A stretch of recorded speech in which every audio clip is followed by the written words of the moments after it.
اعوذ باللہ من الشیطان الرجیم بسم اللہ الرحمن الرحیم۔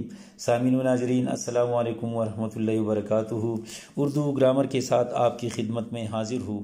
آپ سے گزارش ہے اس چینل کو سبسکرائب کریں، اس ویڈیو کو لائک کریں اور یہ ویڈیو آخر تک دیکھیں تاکہ آج کے عنوان کے حوالے سے تمام باتیں آپ کی سمجھ میں اچھی طرح آ جائے۔ اردو گرامر میں آج ہم جس شخصیت کی شاعری پر تنقیدی نوٹ لکھ رہے ہیں وہ ہے ظفر اقبال۔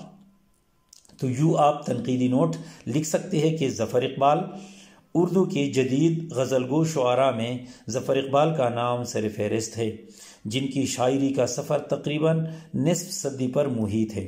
ابتدا میں وہ غزل کی روایات کے کبھی قریب اور کبھی دور ہوئے، آخرکار غزل کی روایات کے سحر سے آزاد ہو گئے، لیکن اس سفر میں انہیں کڑے مراحل سے گزرنا پڑا۔ ظفر اقبال کا ایک اہم کارنامہ یہ ہے کہ انہوں نے غزل کی پرانی روایتی فضا اور غزل کی موروثی جمالیات کو مکمل طور پر تبدیل کر دیا ہے۔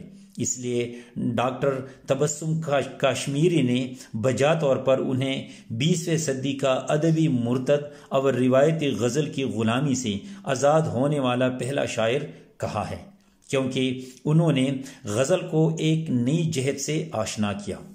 انہوں نے اپنی غزلوں میں عصری حقائق کو بیان کرنے کی بھرپور کوشش کی ہے، بلکہ آگے چل کر عصری حقائق سے ماورا جانے کی بھی کوشش کی ہے۔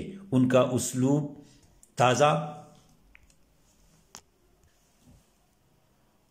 اسلوب تازہ، شگفتہ اور روا دوا ہے۔